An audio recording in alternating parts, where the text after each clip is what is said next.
कुंभ मेला भारतीय संस्कृति और आध्यात्म का सबसे बड़ा आयोजन है, जिसे न केवल देश भर के लोग बल्कि दुनिया भर से श्रद्धालु देखने आते हैं। यह मेला हर 12 साल में 4 अलग अलग स्थानों प्रयागराज, उत्तर प्रदेश, हरिद्वार, उत्तराखंड, उज्जैन, मध्य प्रदेश और नासिक, महाराष्ट्र में आयोजित किया जाता है।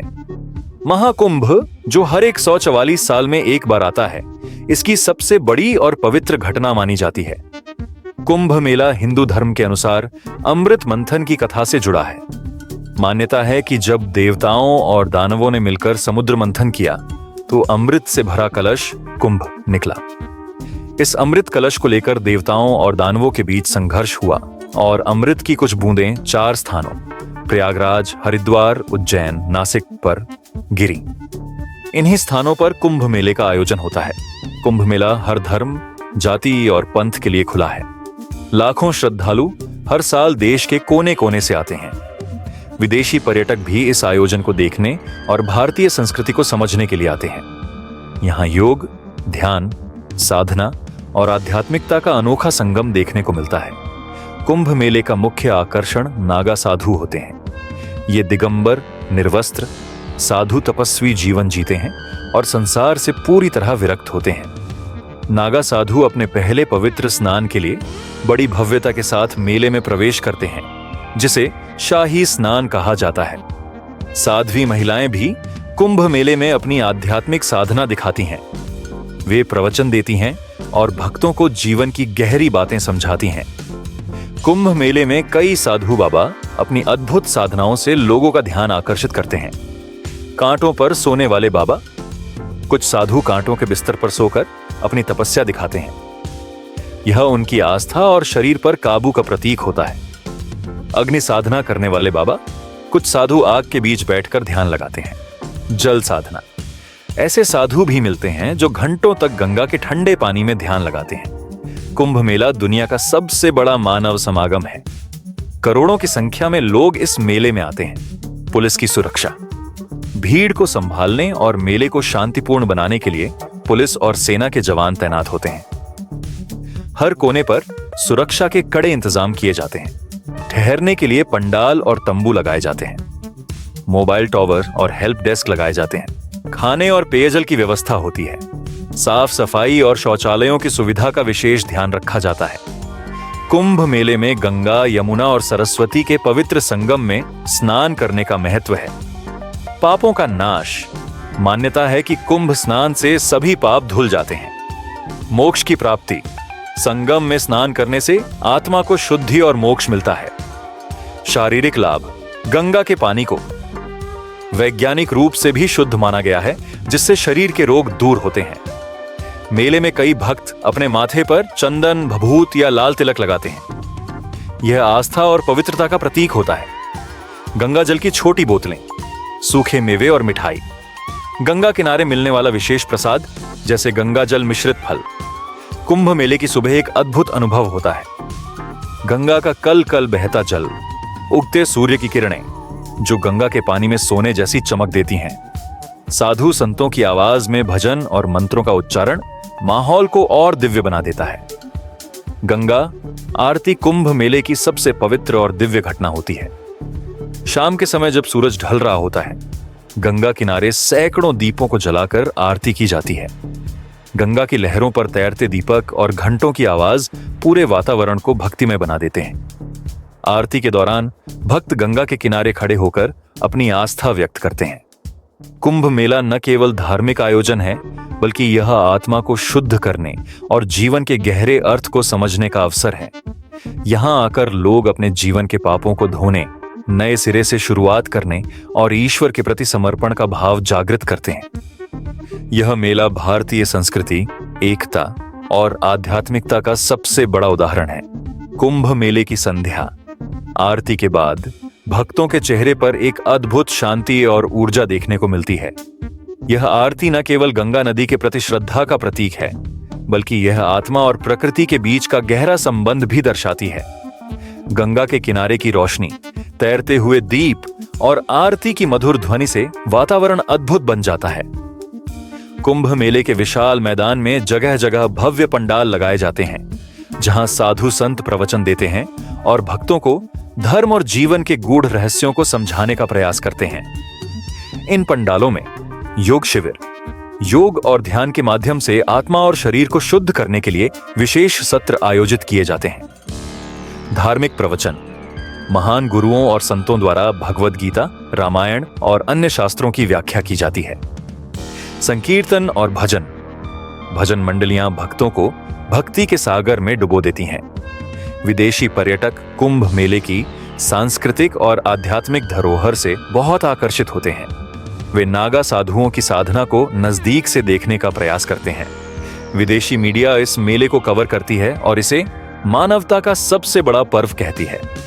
कई विदेशी यहाँ योग और ध्यान की कला को सीखने आते हैं और इसे अपने जीवन का हिस्सा बना लेते हैं। कुंभ मेले के स्नान घाटों पर भीड़ सबसे ज्यादा होती है। शाही स्नान, नागा साधु और विभिन्न अखाड़ों के साधु बड़े ही भव्य अंदाज में गंगा में स्नान करने आते हैं। यह दृश्य भक्तों के लिए बेहद खास होता है। आम श्रद्धालु, लाखों की संख्या में श्रद्धालु स्नान करते हैं और गंगा में डुबकी लगाकर अपने पापों से मुक्ति पाने की प्रार्थना करते हैं। स्नान के बाद श्रद्धालु गंगा किनारे बैठकर सूर्य को अर्घ्य देते हैं।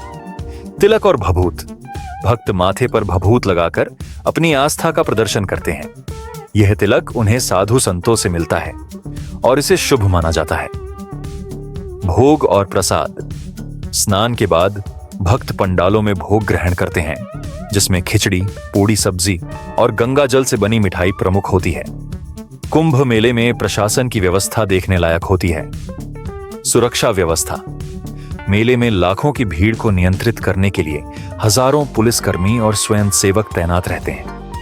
लाउडस्पीकर और अनाउंसमेंट, हर कोने पर लाउडस्पीकर लगाए जाते हैं जो श्रद्धालुओं को मार्गदर्शन देते हैं। मेडिकल कैंप, घाटों और पंडालों के पास प्राथमिक चिकित्सा केंद्र बनाए जाते हैं ताकि आपात स्थिति में तुरंत मदद मिल सके। कुंभ मेले की सुबह का नजारा मंत्रमुग्ध कर देने वाला होता है। सूर्योदय के समय गंगा का पानी सुनहरी रंग में चमकने लगता है। भक्त स्नान के बाद गंगा किनारे बैठकर ध्यान लगाते हैं। घाटों पर संतों द्वारा सुबह की प्रार्थनाएं और गंगा स्तुति सुनाई देती हैं। कुंभ मेले में हर श्रद्धालु पवित्र स्नान से अपने पापों से मुक्ति और पुण्य प्राप्ति की कामना करता है। पाप, गलत कर्मों का प्रभाव जो मानव को सांसारिक कष्टों में बांधता है। पुण्य, धर्म और सत्य के मार्ग पर चलकर अर्जित किया गया आत्मिक बल। कुंभ स्नान और धार्मिक क्रियाओं से यह विश्वास किया जाता है कि मनुष्य के सभी पाप मिट जाते हैं और उसे मोक्ष की ओर बढ़ने का मार्ग मिलता है। कुंभ मेले के खत्म होने के बाद भी इसका प्रभाव लोगों के मन में लंबे समय तक रहता है। श्रद्धालु यहां से आध्यात्मिक ऊर्जा लेकर जाते हैं। कई लोग अपने जीवन में सुधार करने और धर्म के मार्ग पर चलने का प्रण लेते हैं। गंगा का पवित्र जल घर ले जाकर उसका उपयोग पूजा और अन्य धार्मिक कार्यों में किया जाता है। कुंभ मेले में सबसे आकर्षक और रहस्यमय व्यक्तित्व होते हैं नागा साधु। उनकी साधना, जीवन शैली और शाही स्नान की परंपरा मेले में अद्वितीय उत्सुकता पैदा करती है। यह भाग कुंभ मेले के इस अनोखे पक्ष पर केंद्रित है, जहां नागा साधु और उनकी परंपराओं को गहराई से समझने का प्रयास करेंगे। नागा साधु वे तपस्वी हैं जो सांसारिक सुख सुविधाओं को पूरी तरह त्याग चुके हैं। वे निर्वस्त्र, दिगंबर रहते हैं और उनकी साधना जीवन के कठोरतम रूप का उदाहरण होती है। निर्वस्त्र जीवन, नागा साधु का निर्वस्त्र रहना सांसारिक मोह माया से पूरी तरह विरक्ति का प्रतीक है। अग्नि तपस्या, वे ज्यादातर समय अग्नि के चारों ओर बैठकर ध्यान करते हैं, जिससे उनकी साधना और आत्मिक ऊर्जा बढ़ती है। भभूत, उनके शरीर पर भभूत राख लिपटी होती है, जो उन्हें शीत और गर्मी से बचाती है और मृत्यु से ऊपर उठने का प्रतीक है। नागा साधु बनने की प्रक्रिया बहुत कठिन होती है। यह दीक्षा साधारण इंसान को तपस्वी जीवन में बदलने का मार्ग है। दीक्षा के दौरान साधु को अपने परिवार, नाम और भूतकाल को पूरी तरह त्यागना पड़ता है। दीक्षा समारोह में गुरु उन्हें नए नाम और नई पहचान देते हैं। नागा साधु बनने के लिए साधना, गुरु भक्ति और कठोर तपस्या की आवश्यकता होती है। यह प्रक्रिया 12 वर्षों तक चल सकती है। कुंभ मेले का शाही स्नान सबसे बड़ा और पवित्र आयोजन माना जाता है। नागा साधु इस स्नान को सबसे पहले करते हैं। इसे उनके राजकीय सम्मान के रूप में देखा जाता है। वे हाथों में त्रिशूल, तलवार और अन्य हथियार लेकर गंगा की ओर बढ़ते हैं। उनके जुलूस में घंटों और शंखों की ध्वनि के साथ भव्यता का प्रदर्शन होता है। जैसे ही नागा साधु गंगा में डुबकी लगाते हैं, पूरा माहौल आध्यात्मिक ऊर्जा से भर जाता है। शाही स्नान का यह दृश्य श्रद्धालुओं के लिए असीम भक्ति और प्रेरणा का स्रोत है। कुंभ मेले में कई अखाड़े होते हैं जो साधुओं के समूह हैं। जून अखाड़ा, जूना अखाड़ा, निरंजनी अखाड़ा और महानिर्वाणी अखाड़ा जैसे प्रमुख अखाड़े कुंभ मेले में भाग लेते हैं। हर अखाड़े के साधु अपनी परंपराओं और रीति रिवाजों के अनुसार मेले में भाग लेते हैं। अखाड़े में साधु संतों को शिक्षा, साधना और शास्त्रों का ज्ञान दिया जाता है।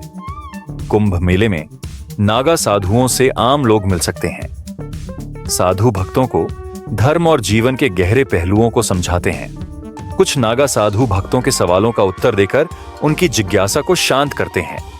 श्रद्धालु उनके चरण स्पर्श करते हैं और उनसे आशीर्वाद प्राप्त करते हैं। नागा साधु विदेशी पर्यटकों के लिए हमेशा से एक रहस्य बने रहे हैं। उनकी अनोखी जीवन शैली और कठोर साधना पर्यटकों को बहुत आकर्षित करती है। विदेशी मीडिया और डॉक्यूमेंट्री निर्माताओं के लिए नागा साधु कुंभ मेले का मुख्य विषय होते हैं। कई विदेशी साधुओं की साधना और भारतीय अध्यात्म को गहराई से समझने के लिए मेले में आते हैं। कुंभ मेला खत्म होने के बाद साधु वापस अपने अखाड़ों में लौट जाते हैं। नागा साधु फिर से अपने कठोर तपस्वी जीवन में लग जाते हैं। वे हिमालय और अन्य शांत स्थानों पर जाकर साधना करते हैं। कुंभ मेले का उद्देश्य न केवल धार्मिक है, बल्कि यह सामाजिक और आध्यात्मिक संदेश भी देता है। धर्म और मोक्ष। यह मेला सिखाता है कि मोक्ष पाने के लिए जीवन में तप, त्याग और भक्ति का महत्व है। मानवता का संगम। यहां हर जाति, वर्ग और धर्म के लोग बिना किसी भेदभाव के एक साथ आते हैं। आध्यात्मिकता का विस्तार। कुंभ मेला लोगों को अपने भीतर झांकने और जीवन के असली अर्थ को समझने का अवसर प्रदान करता है। कुंभ मेला केवल धार्मिक आयोजन नहीं है, यह मानवता, आस्था और एकता का सबसे बड़ा उत्सव है। यहां देश विदेश के लोग बिना किसी भेदभाव के एकत्रित होते हैं, जिससे यह संदेश मिलता है कि धर्म का असली उद्देश्य लोगों को जोड़ना और आत्मिक शांति प्रदान करना है। दोस्तों, आप लोगों को भी इस महाकुंभ के मेले में जरूर जाना चाहिए और अगर आप जा चुके हैं तो अपने कुंभ मेले के अनुभव को कमेंट में बताएं। वीडियो अच्छी लगी हो तो लाइक जरूर करें और वीडियो को अपने उन दोस्तों को शेयर जरूर करें जो कुंभ मेले में जाना चाहते हैं। साथ ही साथ चैनल को सब्सक्राइब करें और बेल आइकॉन को जरूर दबा दें। धन्यवाद दोस्तों, मिलते हैं अगले वीडियो में।